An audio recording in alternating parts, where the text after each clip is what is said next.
Hola a todos y bienvenidos al episodio 32 de Finanzas y Mayordomía, el podcast número uno de Finanzas y Mayordomía en el Internet.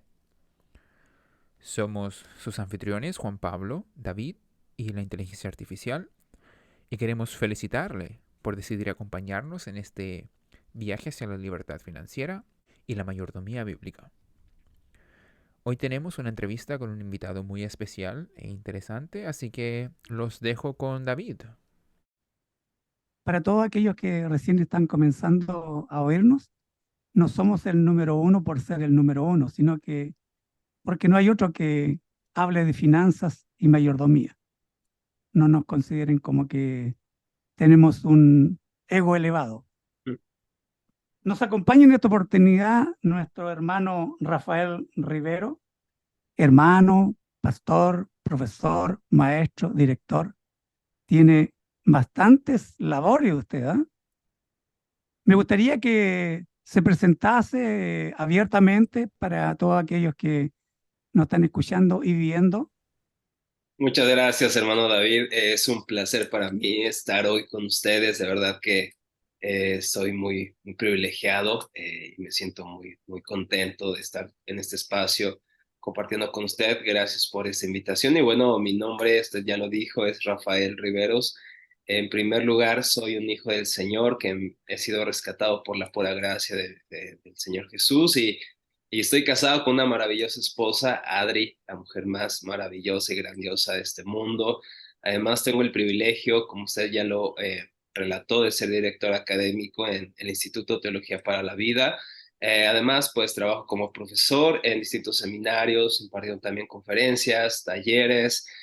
Mayormente mi vida se desarrolla en el ámbito académico. Y bueno, para sonar también más personal, desde luego, soy un hombre apasionado por las aventuras, me gusta mucho también el deporte, me gusta la lectura, amo leer, amo comer buenos platillos también. Disfruto estar también con mi esposa mucho y con mi familia. Creo que esas son como mis grandes pasiones y desde luego compartir tiempo, amar y conocer a hermanos en Cristo. Creo que eso lo disfruto bastante, ya sea que esté en mi iglesia local o ya sea que visito otras iglesias por cuestiones de predicaciones o talleres. Me gusta mucho conocer a nuevos hermanos, a nuevas personas y ser también animados por ellos. Así que básicamente soy Rafa Riveros, hermano, así que es un placer. Ahora entenderán nuestros oyentes de por qué lo invitamos. Es una bendición tenerlo. La Biblia está llena desde Génesis, desde el principio hasta Apocalipsis, de principios sobre mayordomía, puntualmente en finanzas. Y respecto a eso, nos gustaría que usted nos diera a conocer algunos, mencionar algunos y si pudiese detallar a- en forma específica al que más o uno de los que más le llama la atención. Claro, no, realmente este tema es un tema muy abismal, muy grande en las escrituras. Y bueno, eso creo que no hace justicia. Como usted decía al inicio, se habla muy poco del tema. Hay muy pocos podcasts, muy pocas predicaciones, enseñanzas sobre la mayordomía y finanzas bíblicas, pero la Biblia no calla tanto como nosotros. La Biblia más bien alrededor de 2.350 ocasiones en diferentes versículos se habla acerca del dinero y de las posesiones, e incluso algunas de las parábolas de Jesús, para ser exactos, 16 parábolas, Jesús habla sobre el dinero y las posesiones. Así que el tema de las finanzas, del dinero, de la mayordomía, es un tema que predomina en todas las escrituras y el primer principio que creo que deberíamos poner por sentado es que debemos reconocer que Dios es nuestro proveedor y que nosotros no somos dueños del dinero ni de este mundo, sino que somos mayordomos puestos aquí en el mundo de Dios que Dios creó para que podamos administrarlo. Me encanta la historia cuando el cronista narra cuando David recauda fondos para el templo, para la construcción del templo que iba a ser llevado a cabo por su hijo Salomón. Y entonces la gente empieza a traer y cuando David ve la sobreabundancia de ofrendas, de generosidad, él le pregunta al Señor, ¿quién soy yo y quién es mi pueblo para que podamos ofrecer tan generosamente todo esto? Porque de ti proceden todas las cosas y de lo recibido de tu mano te damos. David estaba reconociendo que aunque estas finanzas o estos recursos estaban trayendo el pueblo y él mismo, sin embargo, en última instancia, reconoce que es Dios el quien les ha dado esto, que no le están dando algo que de alguna manera, Dios no esté recibiendo como si necesitara de algo. Claro que no, Él no necesita de nada ni de nadie. Más bien dice Pablo en Hechos, Él da vida y aliento y a todas las cosas. Entonces, es Dios el proveedor, es Dios el sustentador y nosotros solamente somos administradores. También me gusta mucho cómo el salmista lo dice en el Salmo 24:1.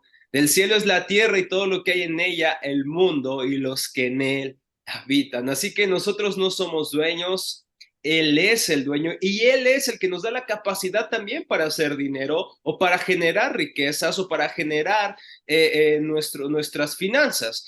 Hablándole al pueblo en Deuteronomio 8:18, se le recuerda al pueblo, pero acuérdate del Señor tu Dios, porque de Él te da el poder para hacer riquezas a fin de confirmar su pacto, el cual juró a tus padres como en este día. Claro que este texto está en un contexto pactual, es decir, que está hablando del pacto que Dios hizo con Abraham, de tal manera que el pacto con Abraham consistía en multiplicar su descendencia y claro, también engrandecerla. Y en este sentido ellos reconocen y tienen que recordar que es Dios quien da la capacidad.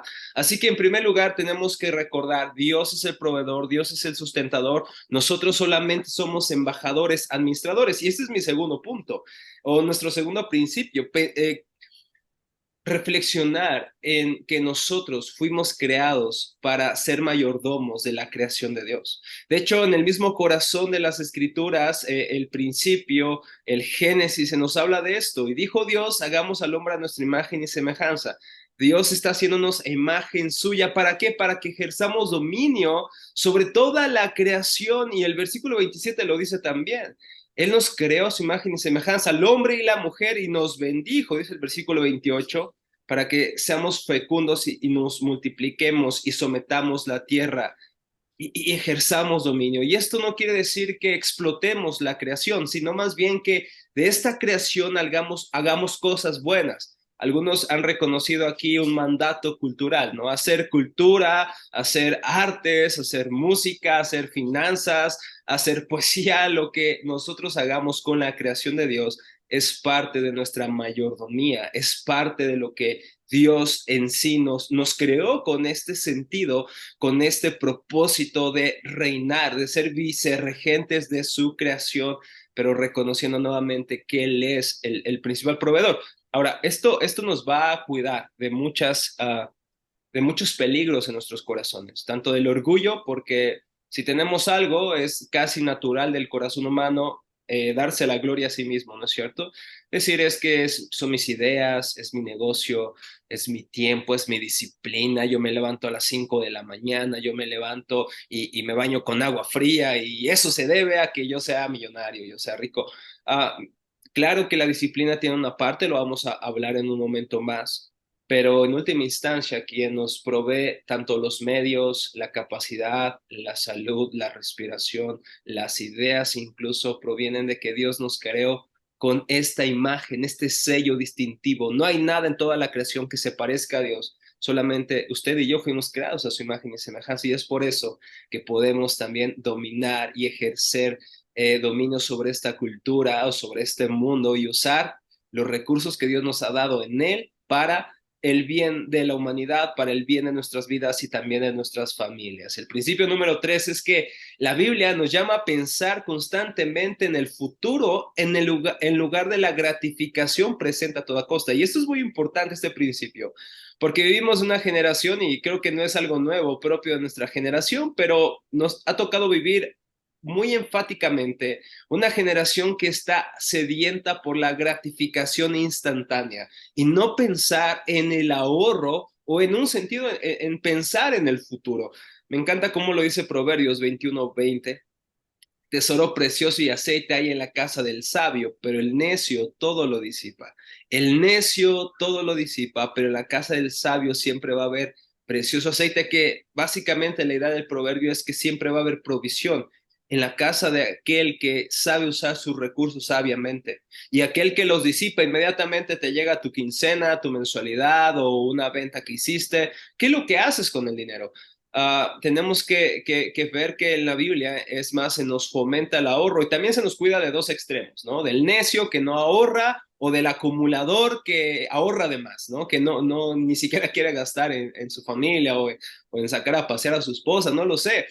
Entonces tenemos que cuidarnos de estos dos extremos, tanto del necio que no ahorra y despilfarra como del acumulador tacaño, mezquino en su corazón.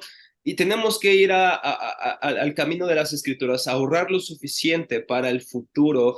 Y esto es que nuestros gastos sean menores que nuestros ingresos, que sepamos también saber cómo llevar esto.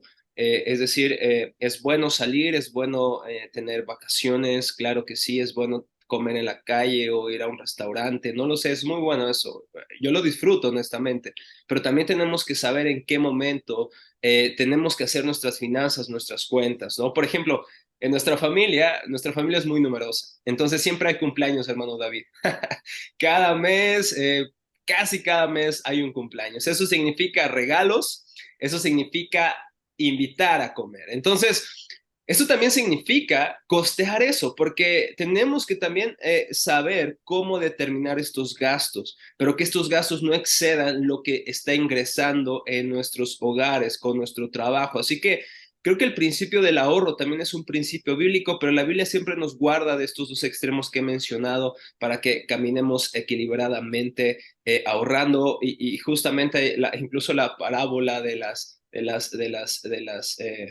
doncellas que no están realmente siendo capaces de administrar bien el aceite, de procurar ir por él. Sé que está en otro contexto, no lo quiero sacar de su contexto del texto, pero el principio creo que es muy, muy elemental. Tenemos que estar capacitados, tenemos que estar prever las cosas también a futuro y no que de repente, ¿no? Viene una crisis familiar o una enfermedad o cualquier otra cosa y no sabemos qué hacer, nos endeudamos y obviamente cuando hay una crisis familiar y no hay de otra, pues quizá pedir prestado, pero lo ideal es que tú tengas ya este ahorro o esta caja de provisión para el futuro, para que tú no tengas que tensarte o estar también preocupado, porque también lamentablemente creo que la mayoría de nuestros problemas financieros se debe a nuestros problemas del corazón con las finanzas. No es tanto a que Dios no nos provea o que Dios no sea bueno, sino que cuando Dios nos provee, ¿qué hacemos? Despilfarramos, usamos y gastamos en cosas que a lo mejor nos gustan, pero que no necesitamos. Entonces,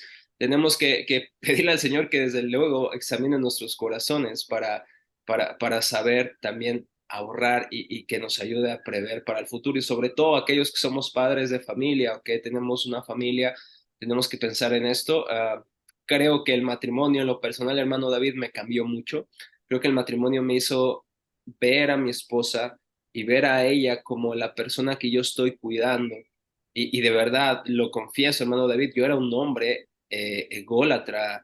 Bueno, sigo luchando con eso, desde luego, ¿verdad? Pero antes de casarme me di cuenta cuán enfocado estaba en mí mismo, cuán preocupado estaba por lo que tenía, por mis, no sé, por cumplir todos mis caprichos, pero cuando llega mi esposa, cuando me caso, eso, el Señor empieza a trabajar en mi corazón y lo sigue haciendo. No tenemos mucho tiempo, apenas vamos a cumplir 2 años.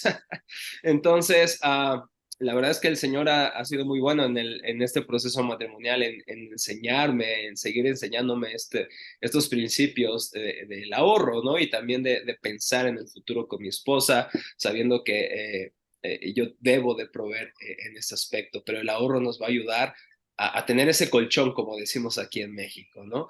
El cuarto principio que yo veo también, hermano, es contentarnos y agradecer lo que tenemos, pero también a la vez pedir sabiduría al Señor para hacer crecer nuestros negocios o nuestra carrera personal. Pero quiero que miremos un poco la vida de nuestro Señor Jesucristo. Él, siendo rico, se hizo pobre. Él incluso le dijo alguna vez a alguien, yo quiero seguirte. Y Jesús le dijo, yo no tengo ni dónde recostar mi cabeza. Y entonces Jesús no vivía en palacios como esperaban quizá algunos fariseos, algunos judíos de su tiempo, que este Mesías debería ser imponente, poderoso políticamente, pero Jesús era manso y humilde, y no tenía grandes ropas, no vivía en grandes palacios, pero Jesús no lo podemos ver quejarse de su padre, no lo vemos en los evangelios maldecir su situación o decirle, Señor, ¿por qué no tengo donde recostar mi cabeza? Más bien vemos a un Jesús lleno de agradecimiento, lleno de alegría al obedecer a su padre. Ese era su pan, obedecer a su padre era su alimento. Así que él no vivió desagradecido con lo que su padre le daba, incluso hasta tal punto que antes de la cruz en Getsemaní, él ora con todo su corazón, estaba muy triste por lo que iba a suceder. La copa y de la ira de Dios iba a caer sobre él, y él ora, Señor, si puedes pasar esta copa de mí, pero que se haga tu voluntad. Y hasta el último momento se sometió a la voluntad de Dios, se contentó con la situación, y esto que desde luego lo siguieron los apóstoles y también la iglesia primitiva. Pablo le escribe a los tesalonicenses en el capítulo 5, versículos 16 al 24: estén siempre gozosos y oren sin cesar. Den gracias en todo, porque esta es la voluntad de Dios para ustedes en Cristo Jesús. Y bueno, claro que lo escribía un hombre que sabía de lo que estaba hablando, había pasado pruebas, había pasado, y lo escribe más adelante, lo vamos a leer en Filipenses. Puede contentarse tanto en la abundancia como en la escasez. Era un hombre que sabía de lo que estaba escribiendo, pero en todo vamos a darle gracias al Señor. Sé que a lo mejor tú quisieras, hablando a nuestra audiencia, un mejor coche, una mejor casa, mejor ropa para tu esposa, para tus hijos, una mejor escuela, un mejor colegio, no sé. Pero mis hermanos, vamos a trabajar duro, vamos a confiar para trabajar duro por nuestra familia, pero no esperemos estar agradecidos hasta que lleguen esas cosas que tanto esperamos. Estemos agradecidos desde ahora, porque tenemos todo lo que necesitamos en Cristo Jesús. No hay nada que nos haga falta, no hay algo que el Señor en su providencia no nos haya dado, que necesitemos realmente. En el estado que estemos ahora, seamos agradecidos con el Señor en todo. Hermano David, a mí me ha ayudado bastante hablar con muchos hermanos, tanto en la iglesia como fuera de la iglesia, y cuando escucho sus problemas o me piden consejería, y cuando ellos me hablan de lo que están viviendo, incluso económicamente hablando, yo digo, wow, cuán privilegiado estoy y soy. Realmente mis quejas son absurdas, son, son bagatelas, literalmente, porque lo que ellos están viviendo realmente es una prueba difícil y yo no estoy viviendo esa prueba. Entonces, creo que también el hecho de rodearte de la iglesia, de hermanos en Cristo y otras personas que puedas tú abrir tu corazón y ellas abrir el suyo, también te ayuda a reconocer y a estar agradecido con Dios que lo que tienes, que lo que estás viviendo ahora realmente es algo por lo cual deberíamos estar agradecidos. Y eso me lleva a mi quinto principio. Debemos trabajar arduamente confiando en el Señor. Hoy todo lo queremos sencillo, ¿no? Lo queremos grabando un video que nos llegue, no sé, una gratificación monetaria, nos queremos volver virales y entonces ganar mucho dinero, ser invitados a conferencias, etcétera. Pero honestamente no he conocido a ninguna persona exitosa en este sentido que sea una persona perezosa o que esté esperando del gobierno o de sus padres esta compensación, ¿no? Sino que las personas que conozco y de las que he leído, ahorita voy a hablar de también este principio de la lectura, pero todos son personas que trabajan arduamente, personas que desde temprano ya están trabajando, están meditando, están haciendo ejercicio, están viendo la forma de mejorar sus empresas, sus negocios, pero no ves a una persona que mantenga este estado, digamos, de trabajo, de disciplina y también de recompensa, que es una persona perezosa. Todos aquellos que, por ejemplo, heredan sus negocios, empresas de sus padres, si no mantienen este estilo de vida, esa empresa se va a quebrar, se va a perder pronto. Pero no hay ninguna persona que realmente sea una persona trabajadora que no tenga lo suficiente para su familia. Realmente creo que pocas personas que trabajan arduamente todos los días son personas que de alguna u otra manera van a cosechar eso. En Proverbios 28:19 dice: el que labra su tierra se saciará de pan, pero el que sigue propósitos vanos se llenará de pobreza. Y esto es muy importante. Hoy hay muchos videos, hermano David, y muchos coach que enseñan acerca de esto, muchos coaches que hablan acerca de hacer planes, de tus propósitos, plántate propósitos, y está bien. Creo que todo proyecto, toda persona debería tener un proyecto, una metodología todos los días. No, no es suficiente levantarte a las 5 de la mañana, tienes que tener metas, tienes que saber hacia dónde va, tienes que crear métodos para llegar a esas metas. Pero tenemos que trabajar, no podemos quedarnos en nuestros propósitos, no nos podemos quedar soñando todos los días, yo quiero hacer esto, yo quiero tener esto, yo quiero hacer esto, no, tenemos que empezar con lo que tenemos. Con lo que tenemos que trabajar para lograr eso, no tenemos que solamente soñar, está bien soñar, pero pongámonos a trabajar. Me encanta cómo se describe a la mujer virtuosa en Proverbios 31:10. Dice, mujer virtuosa, ¿quién la hallará? Su valor supera al de las joyas. En ella confía el corazón de su marido y no carecerá de ganancias. La pregunta es ¿por qué? ¿Por qué esta mujer no carecerá de ganancias? Ella le trae bien y no mal todos los días de su vida. Busca lana y lino. Ahí está la respuesta. Todos los días busca lana y lino. Y con agrado trabaja con sus manos. Ahí está la respuesta. Es como las naves del mercader, trae su alimento de lejos, también se levanta cuando aún es de noche, es de madrugada, y da alimento a los de su casa y tarea a sus doncellas.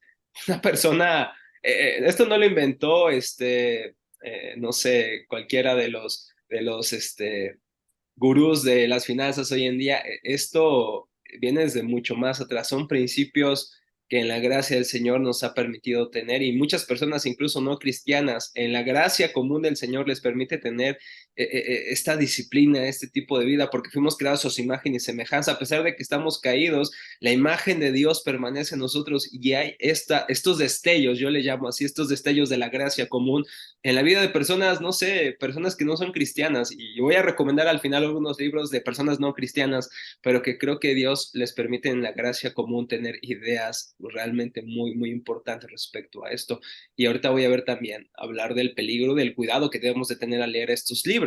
Pero aquí vemos la importancia de trabajar arduamente, pero en todas estas cosas confiando otra vez en la providencia del Señor y contentándonos con la situación que el Señor nos ha permitido tener. Yo sé que algunos quisieran tener más, algunos quisieran viajar, otros tener lo mismo que sus amigos, no lo sé, pero es más por una presión social, realmente porque lo que tenemos, el Señor lo ha querido así, y creo que tenemos lo que necesitamos. Y eso me lleva a mi penúltimo punto: descansar en la providencia de Dios, descansar en que el Señor nos sustenta. Y como dice Pablo en Filipenses 4:12-13, sé lo que es vivir en la pobreza, lo que es vivir en la abundancia. He aprendido a vivir en todas y cada una de las circunstancias, tanto a quedar saciado como a pasar hambre, de tener de sobra como a sufrir escasez. Y ahí viene la famosa frase que usamos en el gimnasio, que no debería ser usada: todo lo puedo en Cristo que me fortalece. Pablo dice, yo me puedo contentar en mi situación porque todo lo puedo en Cristo, porque en Cristo tengo lo suficiente para vivir contento, en Cristo tengo lo suficiente para vivir agradecido. Es por eso que eso hace la diferencia entre un mayordomo cristiano a un no cristiano. Que el cristiano sabe que su riqueza no está en su banco, no está en su cuenta bancaria. Su mayor riqueza está en Cristo. Porque vendrán los fracasos, hermano. Vendrán los fracasos. Vendrán los momentos de enfermedad.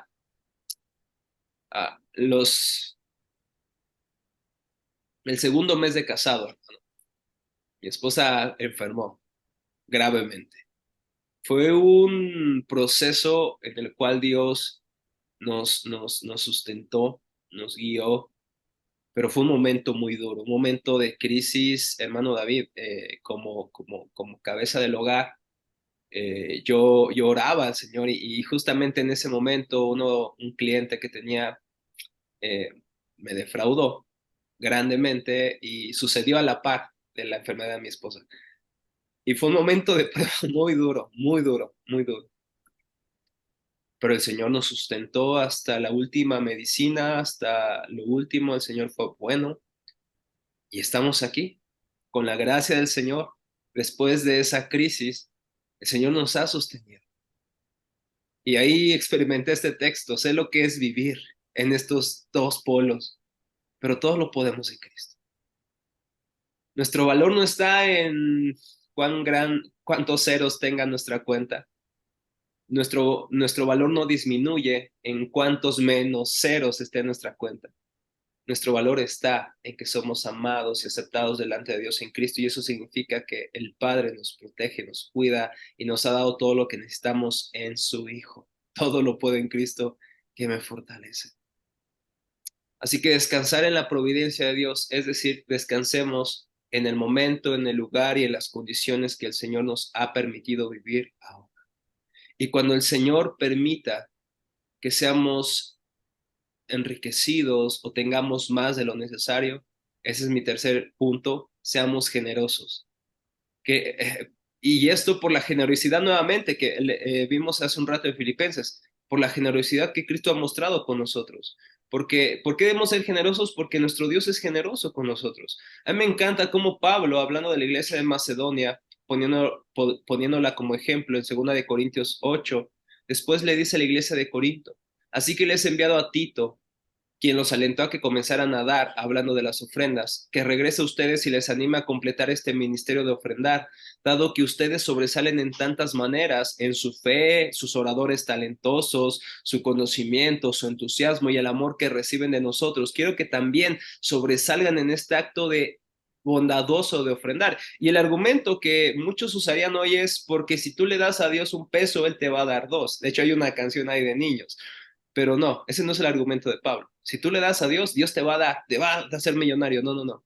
Dice el versículo 8, no estoy ordenándoles que lo hagan, pero pongo a prueba qué tan genuino es su amor al compararlo con el anhelo de otras iglesias, especialmente de Macedonia. Y entonces dice, ustedes conocen la gracia generosa de nuestro Señor Jesucristo. Aunque era rico, por amor ustedes se hizo pobre para que mediante su pobreza ustedes pudieran hacerse ricos. Y está hablando desde luego de nuestra riqueza espiritual en Cristo Jesús. Y dice, al ver el Evangelio, al ver lo que Cristo ha hecho por ustedes, ustedes deben ser generosos, corintios.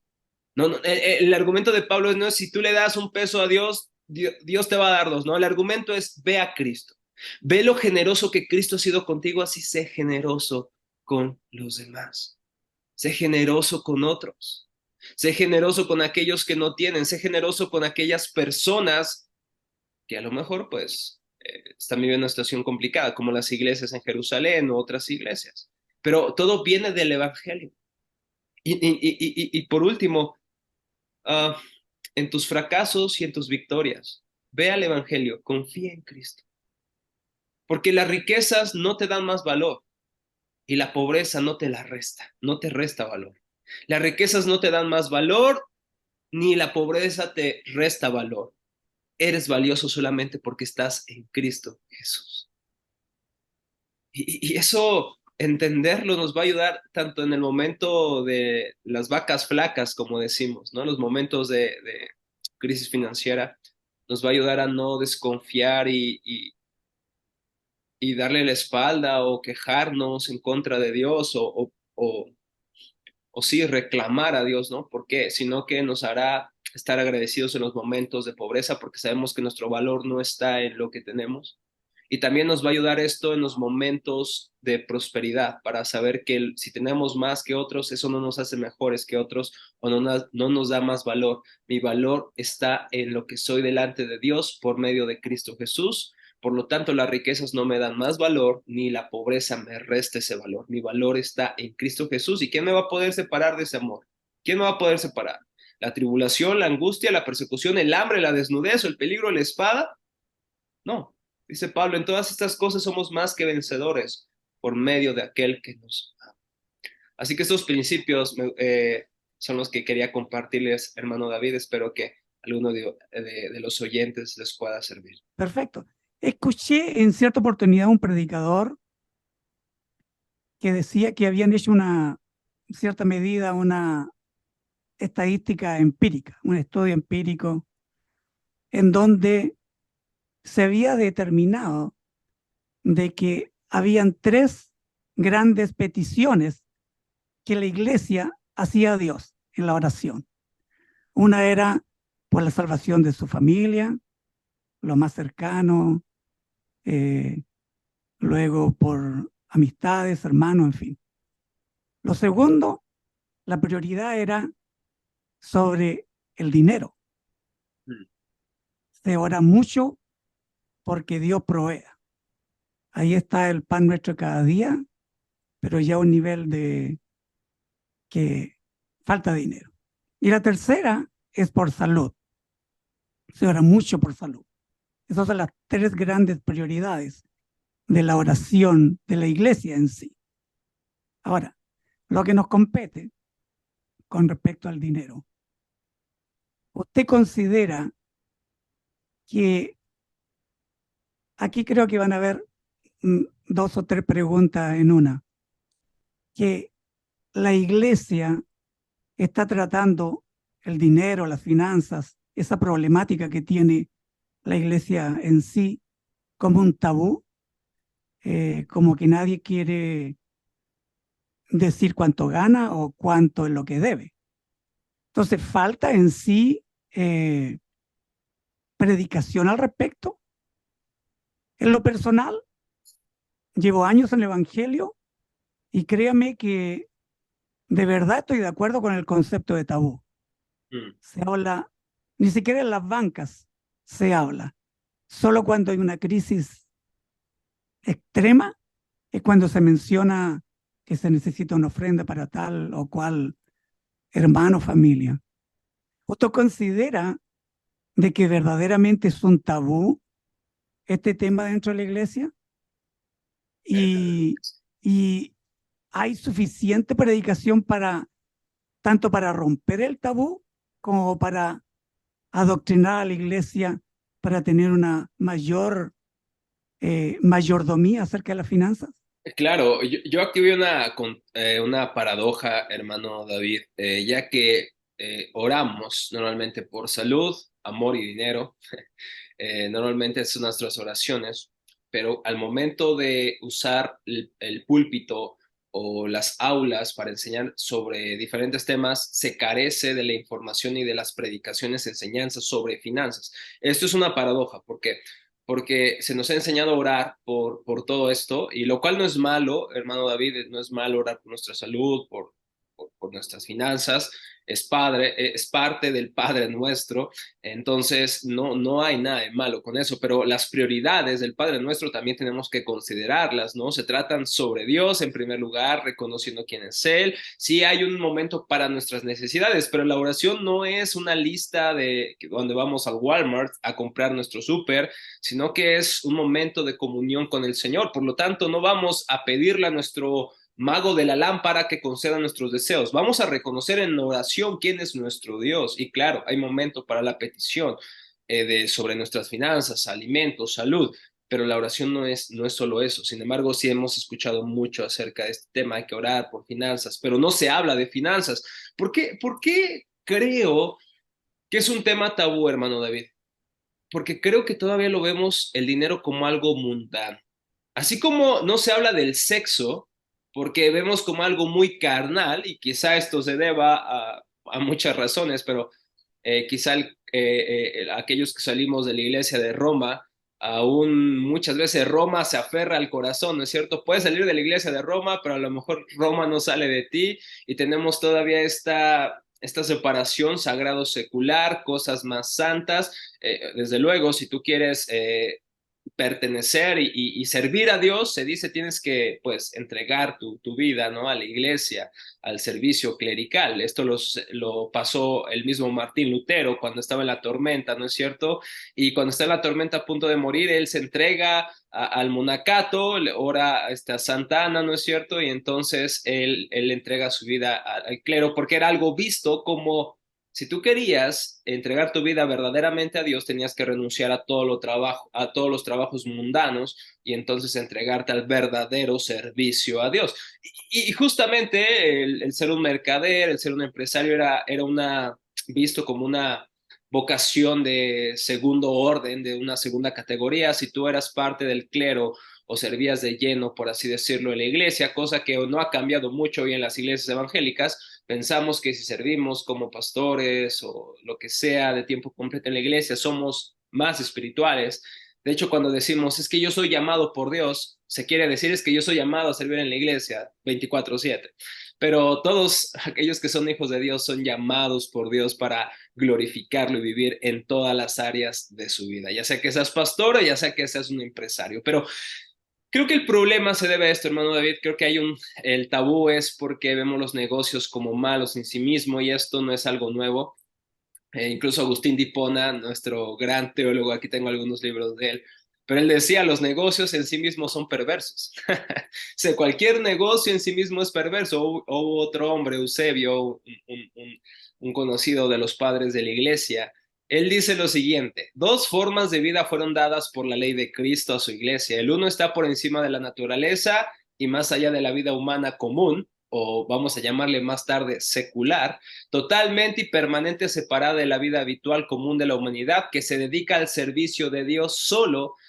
Tal es la forma perfecta de la vida cristiana. Lo que sucedió es que aquel que se dedica al servicio de Dios solamente en la iglesia, esa es la clase de vida perfecta de un cristiano. Y el otro, la vida humana común, como la llama él, es más humilde, más humana, permite a los hombres tener mente para la agricultura, para el comercio, y el otro más intereses seculares. Aquí utiliza la palabra secular en latín, así como para la religión, y una especie de grado secundaria de piedad se atribuye. Desde Eusebio y Agustín ya vemos como esta separación entre una vida sagrada y una vida secular. Y creo que hay muchos eruditos que apuntan a esto, estoy de acuerdo. Creo que aquí hay un eco del platonismo, y el platonismo, básicamente la teoría de Platón, la teoría de las ideas, es que separaba el mundo entre el mundo sensible y el mundo inteligible. Esta es la teoría de las ideas de Platón. El mundo sensible son las cosas materiales, el mundo de las apariencias, es la copia del mundo inteligible, el mundo de las ideas, y llega a través de los sentidos. En cambio, el mundo inteligible, el mundo mejor y perfecto, es el mundo de las ideas. Es la esencia y la causa de todo. Es la auténtica realidad y llega a través de la razón. Por eso es que aquellos que eran filósofos eran vistos con una mayor vocación, con una mayor dignidad vocacional, pero aquellos que eran comerciantes, artesanos, agricultores, eran personas vistas como de segunda categoría en sus oficios. Y eso llegó a calar en la iglesia cristiana, en la iglesia de Roma e incluso en la iglesia evangélica. Aún pensamos que servir a Dios de tiempo completo en la iglesia es ahí donde glorificas a Dios. Pero ¿qué tal un empresario? No, él está en los negocios de este mundo, él es mundano. Entonces creo que por esta razón, hermano David, vemos como tabú el tema del dinero, porque al igual que el sexo, no hemos visto o quizá no hemos querido entender cuál es la realidad que el texto bíblico nos ayuda a entender sobre el dinero y el sexo, que son vistos no como algo bueno, algo malo, sino que son cosas neutrales. El dinero es algo neutral realmente, así como la música, ¿no? La música, dicen, es que hay música cristiana y no cristiana. No. Hay músicos cristianos y músicos no cristianos. La música es realmente quien la toque, es ahí el sentido, ahí es ahí la intención del que lo toca, lo que se transmite en la música. Así el dinero, no es que esté mal tener dinero o no esté mal tenerlo, el problema es el corazón, no el dinero. Y eso es lo que dice Pablo, básicamente, ¿no? La raíz de todos los males es el amor al dinero, no es el dinero. El problema es que nuestros corazones van tras el dinero y lo aman y lo prefieren como Dios al verdadero único Dios. El problema no es el dinero, el problema son nuestros corazones idólatras, como decía aquel reformador ginebrino. Nuestro corazón es una fábrica de ídolos, y el problema es eso. El problema es que el dinero no es el problema es el corazón del hombre. Y no sabemos y no hablamos del dinero porque creo que todavía tenemos estas ideas preconcebidas, estas ideas arraigadas todavía en nuestra mente, y es por eso del temor de hablar de finanzas bíblicas. Tiene años que no he escuchado un taller sobre esto, sobre finanzas bíblicas. Pocos libros han sido escritos en español de cristianos hablando sobre el tema. Un libro que creo es único en su categoría es uno de nuestro hermano Héctor Salcedo de República Dominicana, que se llama Finanzas Bíblicas. Pero de ahí en fuera Hay muy poco material, conferencias, talleres sobre esto. Hablamos de conferencias sobre las olas de la reforma, conferencias sobre Lutero, conferencias sobre los reformadores, conferencias sobre John Knox, pero pocas veces usamos estos medios, plataformas para hablar de las finanzas, porque creo que todavía tenemos esta idea que el dinero es algo de lo material, y si es material, entonces es malo. Lo bueno es lo del espíritu. Esta idea platónica y gnóstica creo que todavía sigue en muchos corazones evangélicos y muchos púlpitos. ¿Viste? Porque, como decía la pregunta, bueno, la realidad que daba a conocer nuestro hermano era de que las tres grandes oraciones que tenía la iglesia era porque tenían problemas monetarios. Mm, Otra estadística también secular, que me imagino, bueno, ahora vamos a determinar si nos afecta o no. Se dice que en el área latina el 60% de la población, el 60% de la población está endeudada. mm, Como dicen algunos, viven cheque a cheque o viven de lo que hoy día conocemos tarjeta de crédito. Ese 60% de la población, entendemos que hay un 40% que no lo está. ¿Estará la iglesia dentro de ese porcentaje de personas endeudadas? De acuerdo a las oraciones, se ve que sí. Ahora, ¿qué realidad en sí? Porque de nuevo, como este tema, poco se dice. Nadie quiere decir soy un mayordomo infiel, porque estar endeudados es tener mala mayordomía en el área de la finanza.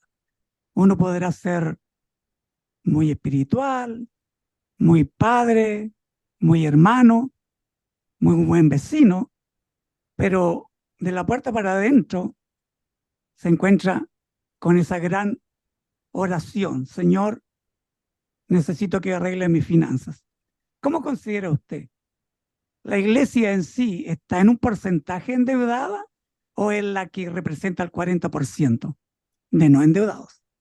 Yo creo que como hijos de nuestra cultura, también creo que pertenecemos a esta parte de personas que no estamos educadas financieramente, pero no solamente es una cuestión de educación, no es una cuestión solamente de información, es una cuestión del corazón.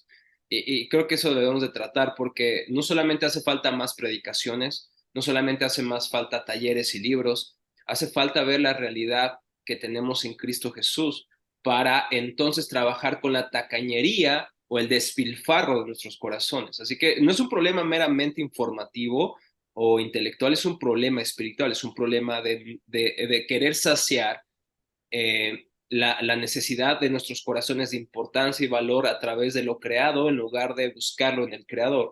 Es el verdadero problema de despilfarro, y creo que esto también llega a los cristianos desde luego, porque claro, hermano David, no somos inmunes a las tentaciones y pecados del mundo, y creo que así como las personas de la cultura contemporánea luchan con las apariencias, con el materialismo, creo que también dentro de muchos cristianos tenemos que reconocer que luchamos exactamente con esas mismas cosas. Enrique Rojas escribe un libro. Este hombre no es cristiano, pero en su libro El hombre light, él hace un análisis de lo que está sucediendo en nuestra generación. Y él dice, las dos notas más peculiares de nuestra generación son, desde mi punto de vista, el hedonismo y la permisividad. Y él dice, ambas enhebradas por el materialismo, ambas se alimentan, beben del materialismo. Esto hace que las aspiraciones más profundas del hombre vayan siendo gradualmente materiales. Tenemos que definir brevemente el materialismo, no voy a definirlo filosóficamente hablando, pero básicamente el materialismo, esta filosofía de vida, es que todo lo que es importante es lo material, lo que tenemos, lo que vemos y lo que también pues podemos aparentar. Ahora él dice hedonismo. Significa que la ley máxima de comportamiento es el placer por encima de todo, cueste lo que cueste, así como ir alcanzando progresivamente cotas más altas de bienestar. Además, su código es la permisividad, la búsqueda ávida del placer y el refinamiento sin ningún otro planteamiento. Del hedonismo surge un vector que pide paso con fuerza, el consumismo. Aquí viene porque somos hedonistas y permisivos, es que somos consumistas, porque queremos darle rienda suelta a nuestro placer y nos permitimos toda cosa de actividades, compras para ello, entonces nos volvemos consumistas. Y todo, continúa el autor diciendo, todo puede escogerse a placer, comprar, gastar y poseer se vive como una nueva experiencia de libertad. Nos sentimos libres cuando entonces compramos lo que queremos. ¿Realmente somos libres o somos esclavos del consumismo y de nuestro propio corazón idólatra? Es una buena pregunta. Esto me recuerda a Gollum en El Señor de los Anillos, ¿no es cierto? Cuando él tiene el anillo único, él se siente libre, él se siente pleno al parecer.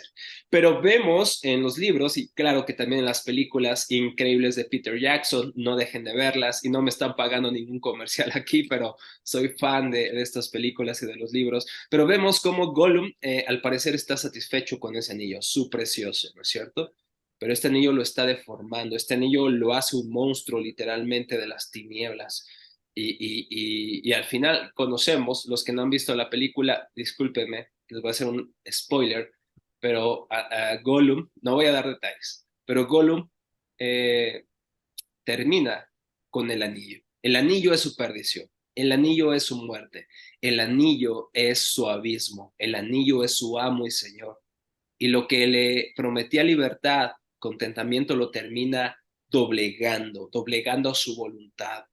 Y entonces creo que vivimos una generación así como dice Enrique Rojas, siendo esclava, no libre, pero pensamos que somos libres. Y termina diciendo el autor, el ideal del consumo de la sociedad capitalista no tiene otro horizonte que la multiplicación o la continua sustitución de objetos por otros cada vez mejores. Entonces, creo que este análisis que da Enrique Rojas en este libro es muy, no solamente aplicable para los no cristianos, pero creo que también para los cristianos. Seguimos luchando con estos pecados del corazón, con estos pecados de desear y satisfacer nuestros corazones con las cosas que tenemos, con las cosas que compramos, porque es una lucha constante. Aunque ya somos salvados en Cristo, tenemos que reconocer que aún nuestros corazones están lidiando con estos pecados y necesitamos, creo que como predicadores y pastores, no solamente hablar de finanzas, sino hablar de la belleza de Cristo que puede satisfacer cualquier necesidad que el corazón realmente desea. Como decía Agustín de Hipona, Señor, nuestro corazón estará inquieto hasta que descanse en ti. No hay otra forma de descansar, no hay otra forma de hallar satisfacción. No es en el dinero, en el consumismo, en el hedonismo, en la permisividad, es en Cristo. Entonces, no solamente tenemos que hablar más de finanzas, hermano David, tenemos que hablar más de la belleza y del valor de nuestro Señor Jesucristo, capaz de satisfacer nuestros corazones. Dentro de esa realidad de la falta de, en primer lugar, de que verdaderamente se ha convertido en un tabú las finanzas y, por lo tanto, poco se habla y predica, enseña acerca de la misma, acerca de la mayordomía en el área de las finanzas.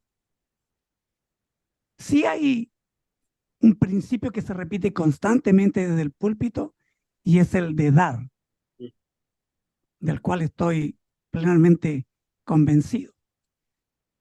Pero desgraciadamente, a mí me gusta hablar de la iglesia triunfante, aunque por fe lo será, y de la iglesia militante. Mm.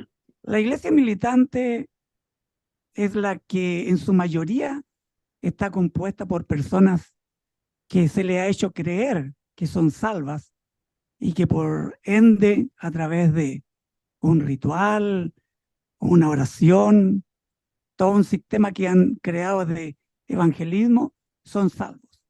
Y es, yo diría, la más numerosa. Dentro de esta realidad, que también está incluida la iglesia triunfante por fe, de que no se predica más allá que este principio, ¿usted considera de que este mundo se ha vuelto un cultivo para los falsos profetas de enseñar un evangelio de la prosperidad, en donde malinterpretan completamente los principios bíblicos en cuanto a la mayordomía en el área de las finanzas, o la iglesia no está siendo permeada por ella. Sí, creo que como el tema de las finanzas, hermano David, es un tema que no se habla, pero que a todos nos preocupa. Creo que los falsos maestros han identificado muy bien esta necesidad. Hay una necesidad de hablar del tema. Y creo que gran parte o el factor que detonó que surgieran y se multiplicaran dichas voces se debió al que la iglesia militante ha callado respecto a este tema tan importante como ya lo vimos hace un momento, ¿no es cierto? Pero claro que es un buen terreno para entonces enriquecerse a sí mismos. Bueno, y lo podemos ver a lo largo de todas las escrituras. Si podemos ver una motivación detrás de los falsos maestros y profetas es esto: amor al dinero, amor a las riquezas, enriquecerse a expensas de la iglesia.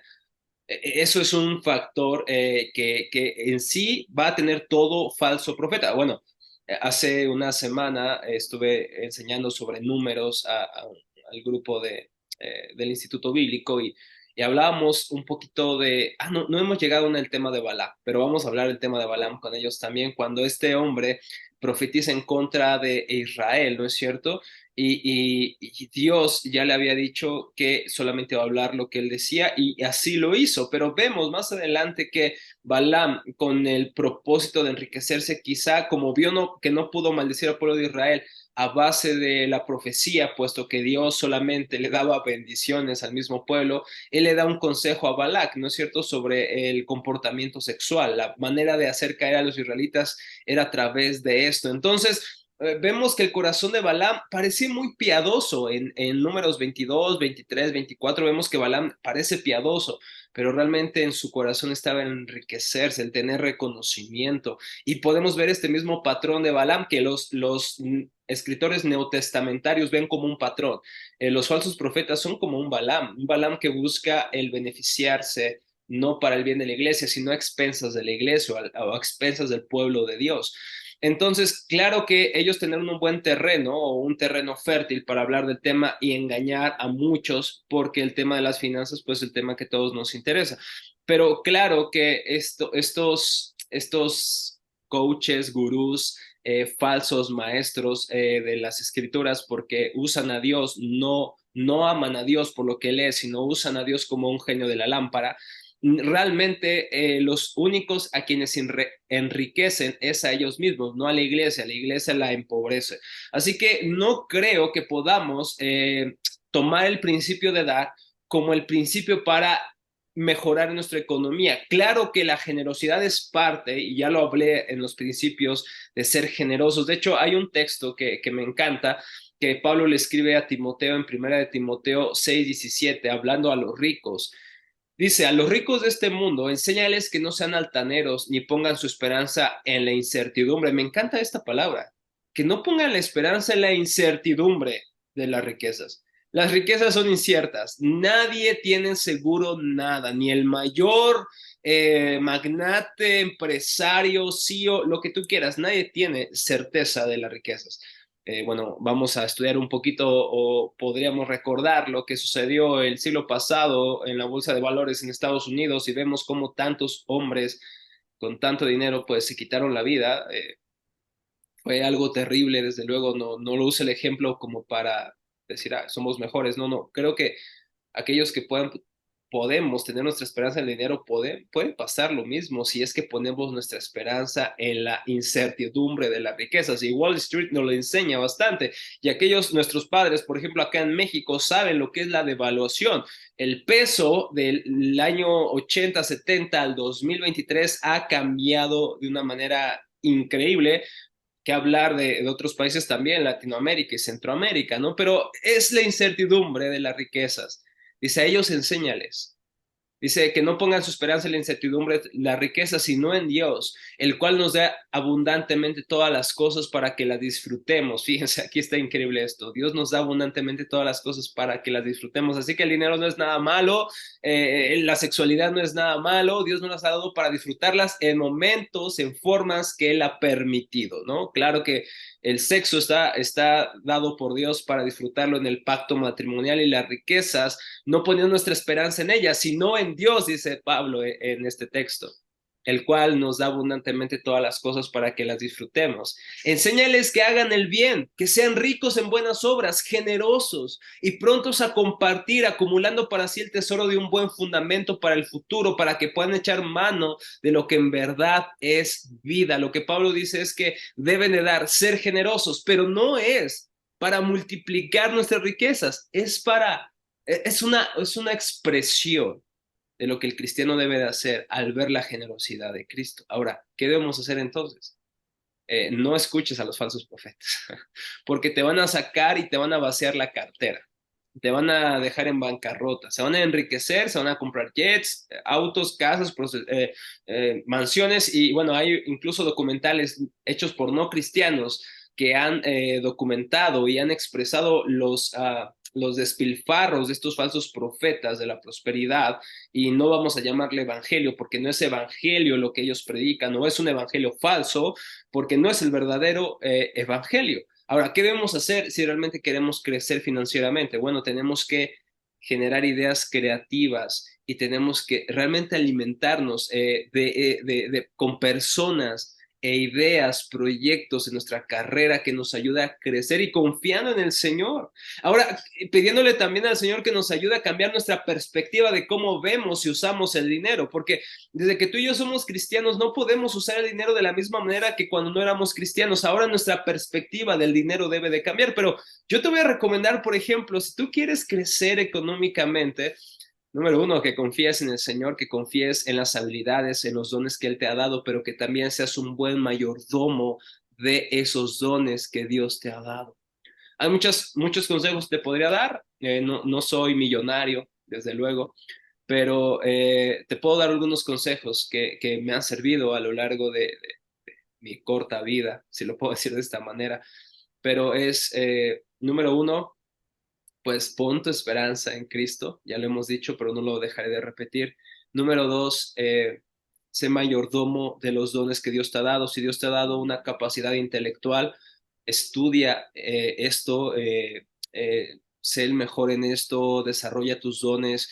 Por ejemplo, yo voy a hablar de mi área, ¿no? Si Dios te ha dado una capacidad teológica para leer, para idiomas bíblicos, no lo sé, usa estos idiomas bíblicos, capacítate en esto, y sin duda no va a faltar el momento en que Dios te provea quizá de una escuela, de algún lugar en el cual tú puedas enseñar y a la vez vivir de eso que tanto disfrutas, quizá también. Entonces, desarrolla tus capacidades, sé fiel con lo que el Señor te ha dado, usa los talentos que Dios te ha dado, no los entierres, multiplícalos, sé un mayordomo fiel, un mayordomo que usa los talentos del Señor. También conoce, involúcrate y ten amistades con personas que sabes que son íntegras, de buen carácter, un carácter íntegro delante del Señor, y también son sabias en el uso de sus finanzas. Son personas que han sabido manejar sus finanzas. Pregúntales, aprende, deja de hablar un poco y aprende, júntate, reúnete, invítales un café, escucha sus podcasts, sus libros, lo que ellos hagan, rodéate de estas personas. Número tres, lee libros, lee. Si tú le preguntas, y yo no he escuchado, yo no diario, pero por lo menos un día sí, un día no, escucho una entrevista diferente a diferentes empresarios, diferentes maestros, diferentes conferencistas, por lo menos, y la mayoría pues no son cristianos, pero uno de ellos, John Maxwell, que sí es cristiano, bueno, creo que lo conocemos algunos, da algunos principios de liderazgo, pero en sí, a todos los que he escuchado, a todos, no hay ninguno que no te diga esto, tienes que leer. Y cuando le pregunte al entrevistador, ¿cuál es el secreto? Lee. No hay ninguno. Yo no he escuchado a uno que no diga, lee. por lo menos 1 hora diaria, por lo menos, mínimo. Bueno, ya los que estudian teología y enseñan pues, saben que esto no es lo mínimo, ni debe ser mucho más, pero mínimo para crecer en esto tienes que leer. Ahora, ¿qué libros, vamos a decir, puedo leer? Yo te voy a recomendar algunos, la mayoría no son cristianos, pero el primero para analizar las motivaciones de nuestro corazón me ha ayudado mucho, lo leí hace años, se llama El sexo y el dinero, los placeres que te dejan vacío y la gracia que satisface, de Paul David Tripp. El sexo y el dinero, los placeres que te dejan vacío y la gracia que satisface, de Paul David Tripp. Paul David Tripp en este libro nos enseña cómo el dinero y el sexo, aunque son cosas creadas por Dios y son, me encanta la frase que usa en este libro, el sexo y el dinero son dedos que señalan a una gloria mayor, te señalan al Creador. Así que no deberíamos poner nuestra esperanza en el sexo y en el dinero, y nos enseña cómo a lidiar con esta lucha que todos tenemos, cristianos y no cristianos. Desde luego, tú y yo que somos cristianos tenemos una esperanza que aquel que no conoce a Cristo, pues no la tiene, no la conoce, pero tú y yo la conocemos y podemos ir a Cristo.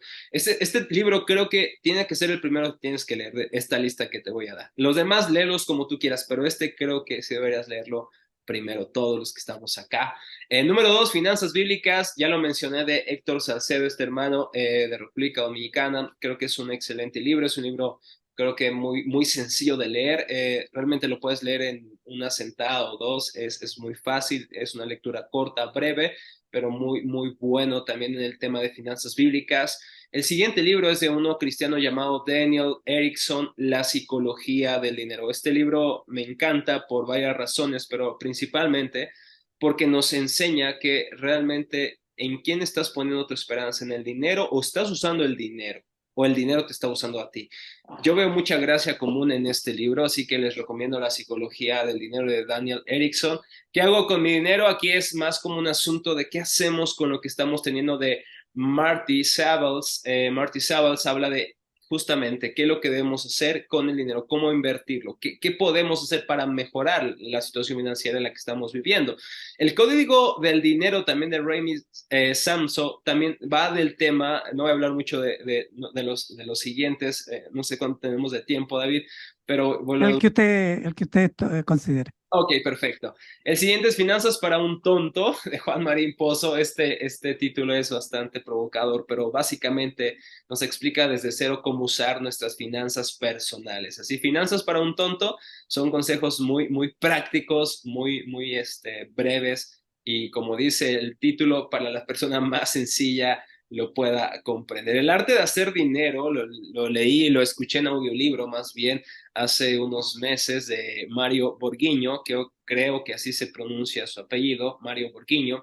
El arte de hacer dinero. Nuevamente, este libro también encuentro mucha gracia común, creo que nos da consejos muy buenos, tanto del ahorro como de la forma en que vemos y percibimos el dinero. Y por último, El hombre like, que ya lo he citado, Enrique Rojas, que es un análisis de lo que es nuestra cultura y también nos permite ver en qué estamos fallando y cómo estamos siendo, lamentablemente a veces, como la cultura, nos estamos convirtiendo a ellos en lugar que ellos se conviertan a nosotros. Así que estos libros se los recomiendo, son 9 libros que creo van a ser muy útiles, así que ese es el tercer consejo: lean, lean, lean.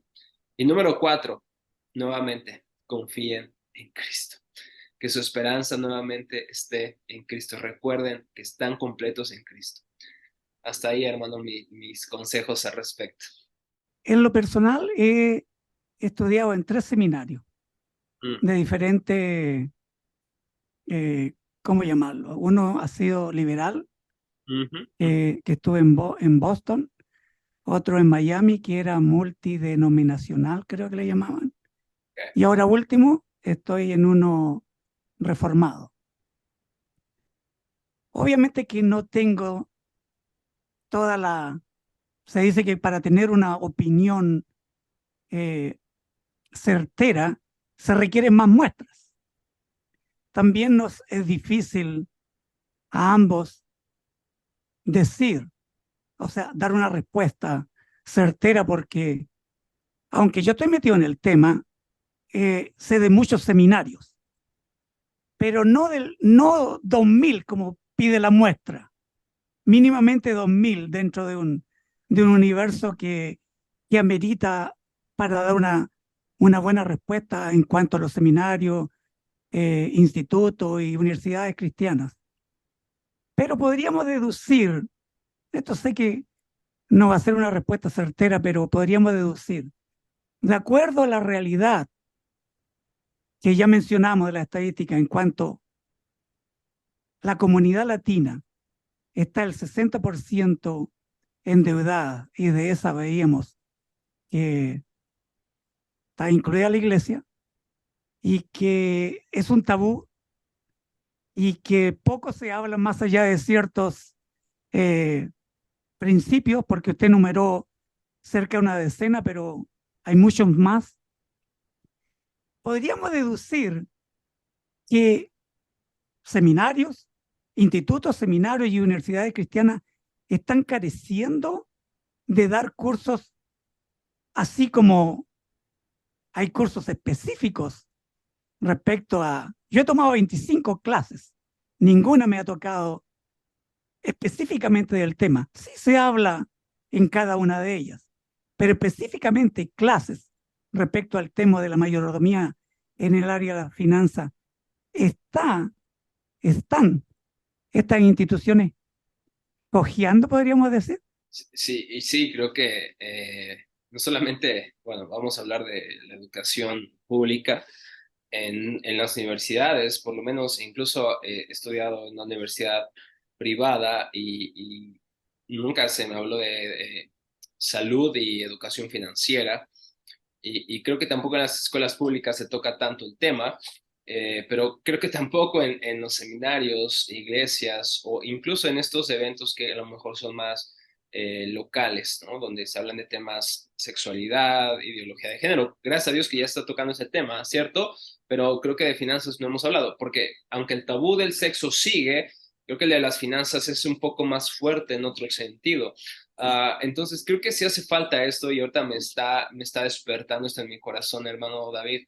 Sí, debemos hacer algo en Teología para la Vida, que a la vez que es un seminario, también una página donde impartimos diferentes talleres. Mi esposa y yo hace algunas semanas acabamos de impartir un taller sobre noviazgo, soltería y el Evangelio. Estamos a punto de impartir otro taller sobre rupturas amorosas, temas que también son tabús en la iglesia, ¿no? Pero ahora me hace pensar en esto, realmente si estamos promoviendo una educación financiera bíblica, porque hoy en día, hermano David, como le he dicho, no he escuchado, no he visto en otra época donde haya más podcasts en español o traducidos sobre finanzas, pero desde una perspectiva estoica, una perspectiva materialista, pero una perspectiva bíblica.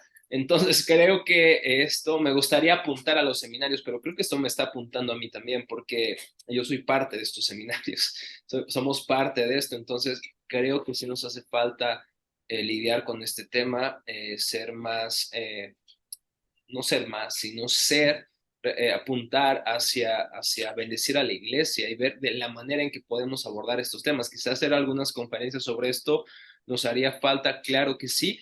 En este caso, nosotros pertenecemos como iglesia a una red de otras iglesias de la Ciudad de México que trabajamos junto a un ministerio llamado City to City. Este ministerio viene desde Redeemer Church con Tim Keller, fallecido hace algunos meses, y este ministerio también da cursos de fe y trabajo, así que estamos hablando de esto un poco, se está hablando un poco de esto en las iglesias, pero es más cómo lidiar o cómo integrar tu fe en lugar de tu trabajo. No es tanto de las finanzas, pero tiene que ver, pero creo que sí necesitamos algo más enfocado a las finanzas, desde luego, hermano, y bueno, vamos a trabajar en ello, hermano, y gracias por poner esta incomodidad santa en mi corazón.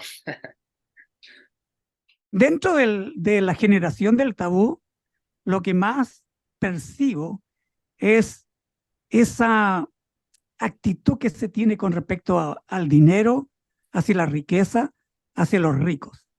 Yo tengo un listado que he generado tanto por mis apreciaciones erróneas como las que he escuchado de terceros, que llega a más de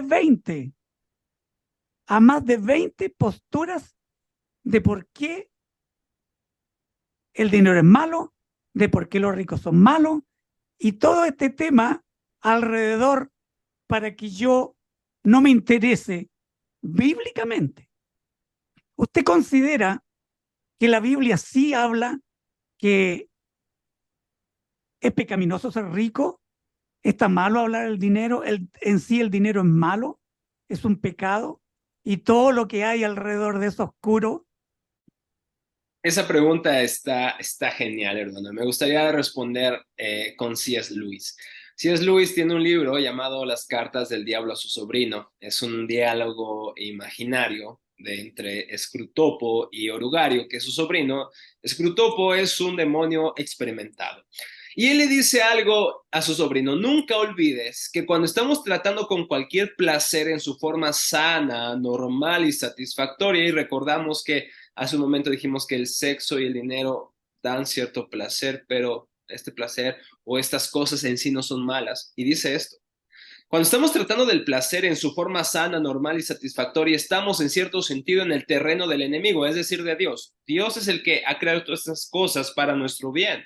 Ya sé, continúa diciendo Scrutopo, que hemos conquistado muchas almas por medio del placer.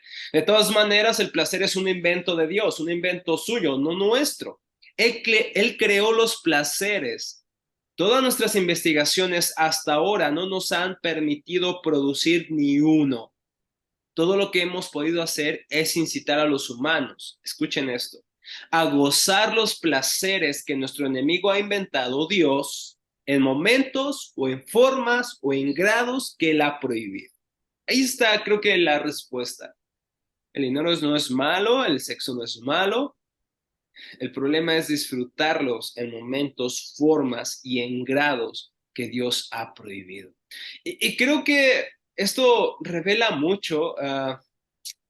El dinero en sí no es malo, como decíamos, es el amor al dinero. Y creo que la historia del joven rico también nos ayuda bastante, ¿no? Llega un joven y le dice: Señor, bueno, ¿qué debo hacer para heredar la vida eterna? Y Jesús le dice: ¿por qué me llamas bueno? Solo hay uno bueno y es Dios. Y ahora la pregunta es: ¿por qué Jesús le dice esto? Si Jesús también es Dios. Bueno, lo que Jesús le quiere dar a entender al joven es: ¿por qué? ¿Por qué le llama bueno? Solamente hay un bueno. Y le está diciendo: joven, tú no eres bueno. Solamente hay un bueno y ese es Dios. Y dice: yo he cumplido todos los mandamientos. Dice Jesús: ¿en serio? Qué bueno. Claps, aplausos. Solamente te falta una cosa. Ve y vende todo lo que tienes y después ven y sígueme. Y entonces se fue muy triste porque tenía muchas posesiones. Lo que reveló Jesús en este joven es que, aunque al parecer externamente estaba viviendo la ley de Dios, en su corazón realmente, ¿por qué la estaba viviendo? La estaba viviendo por él mismo. Quizá no robaba, no defraudaba a otros, no adulteraba, no por amor a Dios, sino por amor a su reputación, por amor a sí mismo. Es lo que llama Jonathan Edwards a esto la virtud común, el hecho de vivir moralmente por miedo al castigo o por orgullo. Pero la verdadera virtud, dice Jonathan Edwards, nace de un amor por quien es Dios. Yo no robo, yo no adultero, no porque tenga miedo a las consecuencias principalmente, sino porque yo amo a un Dios santo. Y esa es la virtud verdadera. Jesús muestra, por lo tanto, que este hombre, aunque decía guardar toda la ley, había quebrantado el primer mandamiento: no tendrás dioses ajenos delante de mí. Su Dios, su ídolo, eran sus finanzas, era su dinero. Y entonces, dice esta famosa frase Jesús: es muy difícil que un hombre rico, una persona rica entre en el reino de los cielos. Ahora alguno podrá pensar: entonces tener dinero nos hace malos, es imposible entrar al reino de los cielos, tenemos dinero. No, no, no, el problema no es el rico, si eres rico, el problema es si amas al dinero, porque aún siendo pobre, pudieras amar más el dinero que un rico. Así que no se trata de la condición económica, se trata de la condición del corazón. Y ahora, para contestar esto, hay muchos ejemplos de personas ricas en la Biblia. Vemos a la mujer virtuosa, que esta mujer parece que es próspera en todo lo que hace. Vemos a Abraham, que después de salir de Ur de los Caldeos se multiplican sus ganados, es un hombre muy poderoso. Vemos a Job en el capítulo 1, incluso después de perder todo, lo que viene después de ese proceso de dolor y de caída fue mucho mejor, fue mejor de lo que tenía antes. Fue un hombre muy próspero aún después del terrible proceso que había pasado, pero conoció a Dios, ¿no? De oídas te había oído, pero ahora mis ojos te ven, y su posterior estado llegó a ser mejor que el primero. Vemos a José también pasando por momentos muy duros, pero siendo una persona muy importante, un príncipe ahí de Egipto, ¿no es cierto?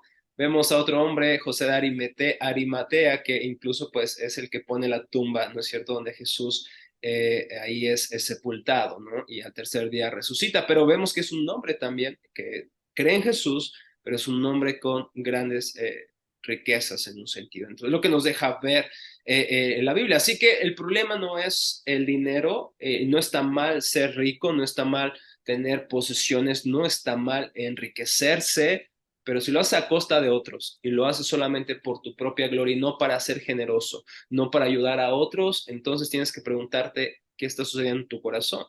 Porque dice también Larry Burkett, la forma en que manejamos nuestro dinero es una demostración externa de la condición espiritual interna.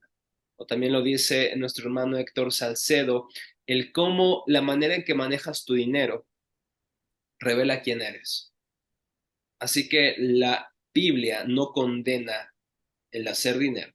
La Biblia condena el amar a Dios, el amar el dinero sobre Dios, el poner otro ídolo, cualquier otra cosa, puede ser sexo, puede ser, puede ser reputación, puede ser fama, pueden ser riquezas.